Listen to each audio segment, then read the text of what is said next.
Assalamualaikum warahmatullahi wabarakatuh. Perkenalkan, nama saya Nadia Ainun Nikmah, NIM 135 dari kelas D. Di sini pada UTS EPP saya akan menjelaskan mengenai fungsi produksi CHOPS Dolac Frontier Stokastik. Nah, di sini nanti saya akan menjelaskan mengenai data input, kemudian hipotesis yang diajukan, kemudian data output serta interpretasinya. Nah, untuk yang pertama yaitu data input, di mana jumlah sampel data yang digunakan yaitu sebanyak 120 responden. Variabel dependennya yaitu produksi jagung. Sedangkan untuk variabel independennya itu ada 4, yaitu benih sebagai X1, tenaga kerja X2, pupuk kandang X3, dan pupuk fosfat X4. Nah, ini adalah data input yang nantinya akan kita olah. Untuk yang kedua yaitu hipotesis. Nah, hipotesis yang diajukan yaitu H0 tidak ada kasus inefiensi di dalam penelitian ini, dan H1 terdapat kasus inefiensi di dalam penelitian ini. Yang selanjutnya yaitu data output. Jadi data input tadi kita olah dengan aplikasi Frontier yang nantinya akan menghasilkan data output seperti ini. Nah, dari data output tersebut kita dapat interpretasi dari yang pertama yaitu dilihat dari nilai LR tesnya, yaitu dengan hipotesis yang sudah saya jelaskan tadi yaitu H0 sama dengan di lapang tidak ada kasus inefiensi dan H1 di lapang terdapat kasus inefiensi. Nah, ketika nilai LR ini ditemukan 5,12 dan with number of discretion-nya adalah 1 serta taraf kesalahan 10%, maka dapat ditemukan nilai kode PAM-nya sebesar 1,64, yang berarti menunjukkan bahwa nilai LR ini lebih dari nilai kode PAM-nya, yang artinya bahwa dalam analisis ini terdapat di dalam data kasus tersebut terdapat kasus inefiensi atau H1 diterima.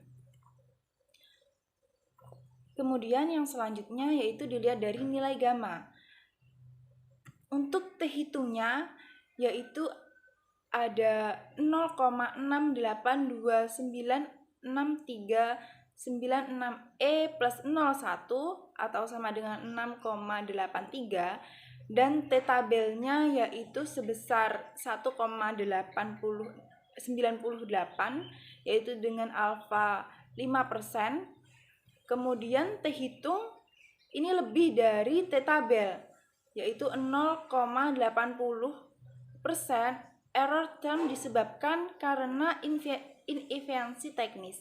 Ketidakmampuan petani dalam menghasilkan produktivitas tinggi itu disebabkan karena 0,80% disebabkan karena inefiensi teknis, sedangkan sisanya yaitu 99,20% ini disebabkan karena adanya resiko. Nah, sebagai catatannya, alfa yang digunakan dalam penelitian ini yaitu 5% atau 0,05.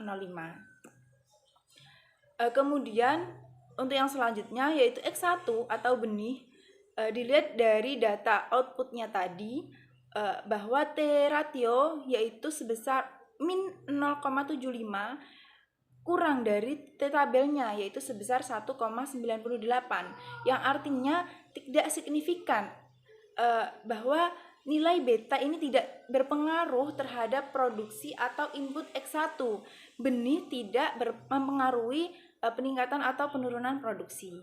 Nah, untuk X2-nya yaitu tenaga kerja, bahwa T-rationya itu sebesar 2,47, lebih dari T-tabel yaitu sebesar 1,98. Ini signifikan, artinya nilai beta ini berpengaruh terhadap produksi atau nilai input. Jadi, tenaga kerja mempengaruhi peningkatan atau penurunan produksi. Nah, jika X2 ini dinaikkan sebesar 1%, maka output akan meningkat sebesar 0,23%.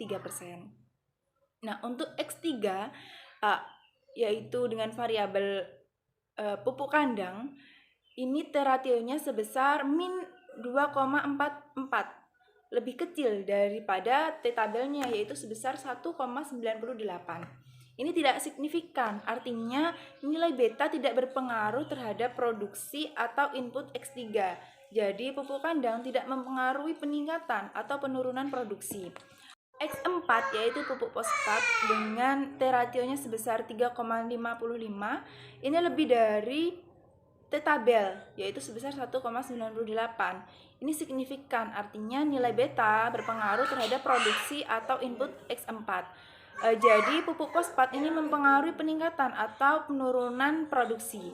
Nah, jika X4 ini dinaikkan sebesar 1%, maka output akan meningkat sebesar 0,44%. Untuk yang selanjutnya yaitu efisiensi teknis. Ini adalah lampiran dari data output yang sudah kita olah di aplikasi Frontier. Nah, untuk interpretasinya, bahwa berdasarkan dari data 120 responden, rata-rata petani jagung secara teknis tidak efisiensi, karena hal ini dibuktikan dari nilai rata-rata efisiensi petani yang ditemukan sebesar 0,5486927 plus 00. Nah, secara keseluruhan, responden ternyata terdapat responden yang mempunyai nilai tingkat efisiensi terendah dan tertinggi, yaitu untuk responden petani jagung tertinggi yaitu pada responden 58, nilai tingkat efisiensinya sebesar 0,8445963 plus 00, yang artinya bahwa pada responden ke-58 ini secara teknis dikatakan efisiensi. Hal ini dibuktikan bahwa nilai tingkat efisiensi pada responden 58 yaitu 0,844 ini lebih besar daripada 0,8. Nah, untuk responden petani jagung terendah yaitu pada responden ke-111, nilai tingkat efisiensinya sebesar 0,150703899 plus 00, yang artinya bahwa pada responden ke-111 secara teknis dikatakan tidak efisiensi.